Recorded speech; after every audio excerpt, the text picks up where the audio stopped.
आप लोग hello. Mains के सीजीएल और सीपीओ दोनों के इस सीरीज में आज का वीडियो जो मैंने सोचा, मुझे लगा कि वो प्रॉपर होगा एनालाइज करने का, कि चूंकि अभी जो नए पैटर्न में है वो सीजीएल मेंस अभी तक 2 बार हुआ है और इस 2 बार में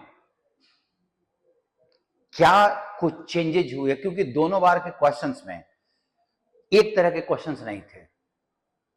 फर्स्ट, सेकंड, अभी इस बार जो पीटी हुआ है उसमें कुछ लड़कों के पेपर में सेंटेंस अरेंजमेंट था, कुछ लोगों के पेपर में नहीं था।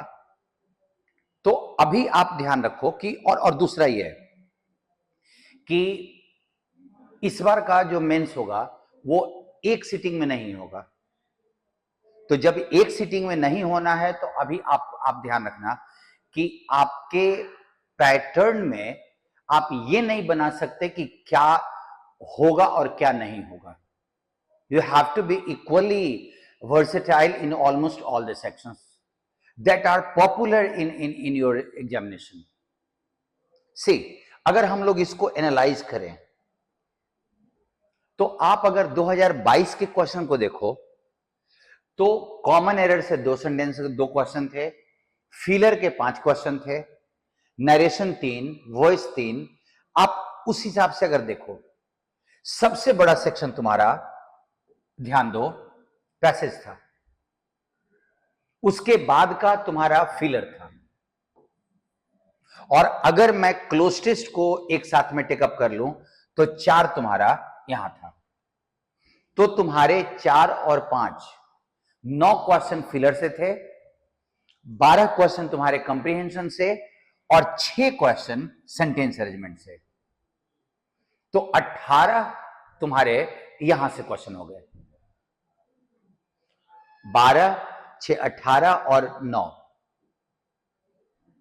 सोचो कि तुम्हारे 27 क्वेश्चन यहां से थे। अब तुम 45 क्वेश्चंस में से याद करने वाली चीजें कितनी थी? OWS के 2 क्वेश्चन, इडियम के 2 क्वेश्चन, सिनोनिम एंटोनिम के 2 क्वेश्चन। तो 6 क्वेश्चन तुम्हारे, 8 क्वेश्चन तुम्हारे याद करने वाले थे।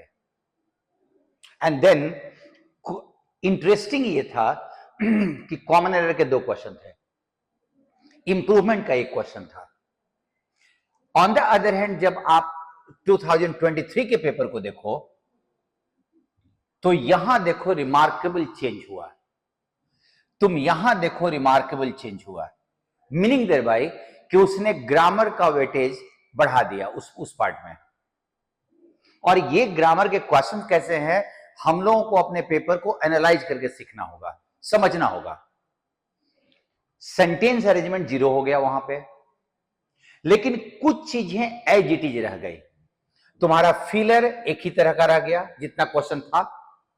तुम्हारे narration, voice, OWS, idiom phrases,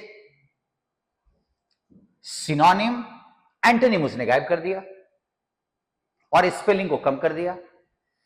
तो आप ये दिमाग में अपने बैठा लो अच्छे से कि इट डज नॉट मैटर कि आपने रटा कितना है, मैटर ये बनेगा कि आप सॉल्व करने वाले क्वेश्चंस को कितने टेकअप कर रहे हो। अगर ये देखते हो नरेशन, वॉइस, तो वो 6 क्वेश्चन है आउट ऑफ 45। अब तुम्हें इस बीच में जो तुम्हारे एग्जामिनेशन का टाइम है, क्योंकि तुमने एक बात ध्यान रखो, तुमने अपने पीटी के लिए भी spelling test, synonym antonym, one word substitution, idiom phrases रटा था और वहां कुछ चेंज नहीं होने वाला है। वही प्रीवियस क्वेश्चंस के तुम्हारे चीजें रिपीट करेंगी। अगर वो याद रखना कि अगर वो चीजें नहीं हुई, वर्ड एकदम अनकॉमन है, इडियम फ्रेजेज एकदम नया है, OWS एकदम नया है, तो वो सिर्फ तुम्हारे लिए नया नहीं है, जितने भी लोग परीक्षा में बैठ रहे हैं सबके लिए वो इडियम फ्रेज या OWS या वर्ड्स नए होंगे। मैंने बहुत बार देखा है कि लड़कों को यह देखते हुए कि अगर किसी एग्जामिनेशन में उसने OWS कुछ नया पूछ दिया तो लड़के अब इसके पीछे दौड़ना शुरू करते हैं कि नया नया OWS किधर से मिलेगा। अगर ये वर्ड से है, अगर ये वर्ड से है तो वर्ड्स तो कभी भी तुमसे नया पूछा जा सकता है, सिनोनिम एंटोनिम कभी भी तुमसे नया पूछा जा सकता है, वो तो उसका कोई लिमिट होता नहीं है कि वो कहां से निकाल के पूछेगा। इधर में आपका synonym antonym, one word substitution, idiom phrases, यहां आप प्रीवियस क्वेश्चन को टैकल करो। मेरे हिसाब से आपको यह देखना है कि यहां पे आपको प्रीवियस क्वेश्चंस को टैकल करना है, प्रीवियस जो तुम्हारा आया हुआ है, तुम इसको अच्छे से जानते हो, ये तुम जितना प्रैक्टिस कर सकते हो वो करो। पॉपुलरली रिपीटेड क्वेश्चंस ही होते हैं। तुम्हें जो वर्कआउट करना है, अब मेरा अपना ये इंट्यूशन बोल रहा है कि 2024 में, ये मैं गेस कर रहा हूं, इट हार्डली मैटर्स कि this is going to be जो मैं बोल रहा हूं वैसे ही देगा। 2024 में तुम्हारा वेटेज क्लोजेस्ट का बढ़ने वाला है, मेरा अपना ओपिनियन ये है। पैसेज को वो बढ़ाएगा नहीं। 45 क्वेश्चन है, 45 में से अगर वो 25% पार्ट, अगर ऑलमोस्ट मोटा मोटी 25% पार्ट, 25% थोड़ा सा ज्यादा अगर वो पैसेज से दे रहा है तो उसको बढ़ा के वो 40-50% नहीं करेगा। तो ये तुम श्योर रहो कि 3 पैसेजेस या 4 पैसेजेस, 3-3 क्वेश्चन के, 3 पैसेज 4-4 क्वेश्चन के, यही तुमको मिलेंगे। वो ये सेक्शन को मेरा अपना पार्ट है कि वो बढ़ा सकता है। ये सेंटेंस अरेंजमेंट तुम ये नहीं सोच सकते हो कि इस बार भी 6 का रहेगा, लेकिन सेंटेंस अरेंजमेंट तुम्हारे रहेंगे, मैं ये जो बोल रहा हूं। और ये जो नरेशन का, वॉइस का, अगर वो कॉम्प्रोमाइज करेगा तो नरेशन वॉइस से क्वेश्चन से एक आध कम कर सकता है, खत्म तो नहीं करेगा, वो खत्म नहीं करेगा। आपका मेरे हिसाब से इधर का क्लोज टेस्ट, 2 चीज और पैसेज, इन पे तुम्हारा इंफेसिस करना जरूरी है। बिकॉज क्लोज टेस्ट, अगर पीटी की मैं बात करूं तो पीटी में मैंने देखा है कि जो कन्वेंशनल तैयारी करते हैं वो क्लोज टेस्ट पे बहुत ज्यादा एक्यूरेसी डेवलप करने की कोशिश। और अभी आप दिमाग में ये मत बैठाइए कि 4-4 यहां दे रहा है। मुझे लगता है कि इस बार क्लोज टेस्ट 2 होना चाहिए, ऐसा लगता है। पैसे सेंटेंस अरेंजमेंट अगर उसने दे दिया, अगर सपोज करो मैं जैसा सोच रहा हूं कि अगर उसने क्लोजेस्ट से 8 क्वेश्चन पूछे, सेंटेंस अरेंजमेंट 2 पूछा, तो ऑलमोस्ट 22-23 क्वेश्चन वो यहां से तीनों से ले लेगा वो, और बाकी के क्वेश्चंस को वहां से बांट सकता है।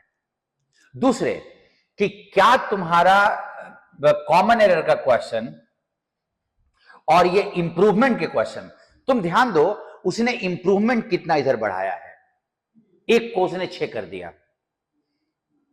अभी मेरा अपना इंट्यूशन ये बोल रहा है कि वो किसी भी एक सेक्शन पे ज्यादा वेटेज नहीं देके, अंडरस्टैंडिंग बेस्ड क्वेश्चन को छोड़ के, वो एक सब पे बराबर बांटेगा। वो मेरा अपना ओपिनियन कि वो सब पे बराबर बांटेगा, सारे क्वेश्चंस पे वो इक्वल इंपॉर्टेंस देगा। अब इसके पॉइंट ऑफ व्यू से आपको इन क्वेश्चंस के कैरेक्टरिस्टिक्स हम लोगों को सीखने हैं। मेरा अपना तरीका, मैंने ये सोचा कि मैं तुमको 5 क्वेश्चन मेंस का है, सीजीएल का, तो ये 5 पेपर अगर आपने सॉल्व भी किया है तो मैं ये 5 पेपर को एनालाइज कर लूं, क्योंकि उसमें जो क्वेश्चंस के टाइप है ना वो इंटरेस्टिंग है, क्वेश्चंस के टाइप इंटरेस्टिंग है। कंप्रीहेंशन में पर्टिकुलरली पैसेज बेस्ड क्वेश्चन, अगर वो टोन पूछता है, अगर वो कुछ और उस तरह के क्वेश्चन पूछता है, तो फिर उसमें आपको, मैं अगर उन पेपर को एनालाइज करूं एंड आफ्टर दैट मैं आपसे पेपर देके सॉल्व करवाऊं और अगले दिन मैं उसको एक्सप्लेन करूं। सो ये मेरा अपना ओपिनियन कि ये तुम्हारा एक इंडिकेशन था, इस पार्ट को परमानेंट नहीं मान के, क्योंकि यहां से यहां बदला तो 90% चांस है कि यहां भी बदलेगा। वो किस पैटर्न को फॉलो करेगा, इसको या दोनों को मिक्स करके देगा, ये नहीं बोला जा सकता। मैं अगर बोलता हूं कि हम ये गेस करें कि एग्जामिनर के दिमाग में क्या चल रहा है, वो क्या सोच के क्वेश्चन सेट करेगा, से और ये तो कोई नहीं जानता, से मच बेटर है कि हम इन सारे क्वेश्चंस को, इन सारे सेक्शंस पे इक्वल अमाउंट ऑफ प्रैक्टिस हम डालें, और वो सेक्शन जो मेरा कमजोर है उनको मैं थोड़ा मजबूत करूं। मैं अपने क्लास में बच्चों को बोलता हूं कि तुम मान के चलो कि यही चीजें तुम्हारे पास क्लोज टेस्ट, कॉम्प्रिहेंशन, क्योंकि बाकी कॉमन एरर और इंप्रूवमेंट के जो क्वेश्चंस होते हैं ना, दे आर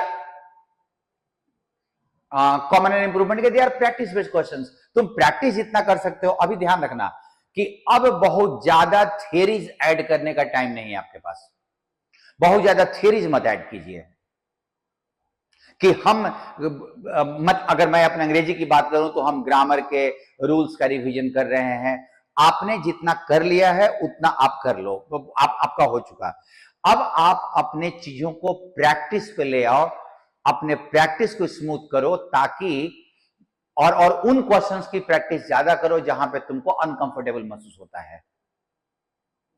तैयारी में प्रॉपर मेरे हिसाब से तरीका यही कि तुम्हें अपने वीक पॉइंट्स को एनालाइज करके उसको मजबूत करने की कोशिश करनी है, और अपने को प्रैक्टिस पे बहुत ज्यादा डालो।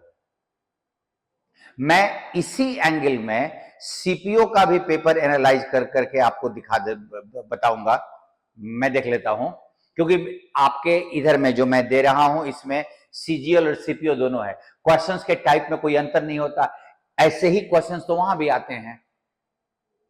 अगर वो नरेशन वॉइस है तो वहां भी आता है, कॉमन एरर वहां भी आता है, और उसके क्वेश्चंस में कुछ खास अंतर तो होता नहीं है, सबका एक ही तरह का होता है। तो अगर आप में से कुछ लोग सीपीओ के एस्पिरेंट हैं तो वो अपने 200 क्वेश्चन के प्रैक्टिस सेट को टारगेट करें।